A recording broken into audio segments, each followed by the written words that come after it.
আজ আমরা দেখে নেব পালসার NS125 বাইকের স্পিডোমিটারে কিভাবে ডিজিটাল ক্লকটা সেট করতে হয়। এখানে বাইকের স্পিডোমিটারের দুটো বাটন আছে, একটা হচ্ছে S এবং M বাটন। উক্ত বাটন দ্বয়ের দ্বারা আমরা এই স্পিডোমিটারের ক্লকটা সেট করতে পারবো। চলুন দেখে নেওয়া যাক। প্রথমে S এবং M বাটন দুটো একসাথে 2 থেকে 3 সেকেন্ড পর্যন্ত চেপে ধরে রাখবো। তারপর দেখবেন ডিসপ্লের মধ্যে যে ক্লকের ডিজিটগুলো আছে সেগুলো ব্লিঙ্ক করবে।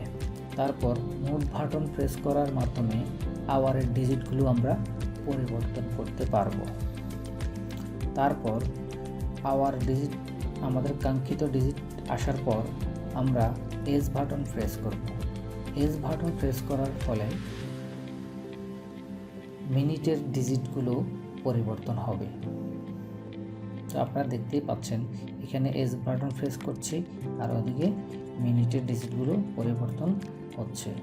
এবং AM এবং PM পরিবর্তন করার জন্য আমাদের মোড বাটনে 12টার পর থেকে PM দেখাবে এবং 12টার আগে AM দেখাবে, সেটা মোড বাটনের দ্বারা আপনারা পরিবর্তন করতে পারবেন।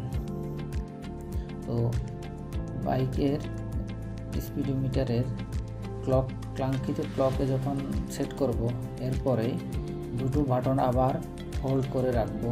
তারপরে দেখবেন টাইমটা ফিক্সড হয়ে গেছে।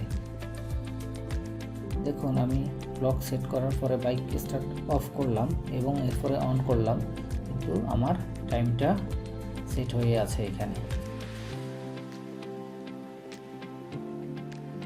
বাজাজ মোটরসাইকেলের যে কোনো ফিচার সম্পর্কে জানতে আমাদের চ্যানেলটি সাবস্ক্রাইব করে রাখুন এবং আপনার কোনো বিষয় জানতে বা কোনো প্রশ্ন থাকলে আমাদেরকে কমেন্ট করার মাধ্যমে আপনি জানাতে পারেন। আমরা চেষ্টা করব আপনার প্রশ্নের উত্তরগুলো দেওয়ার জন্য। ধন্যবাদ সকলকে।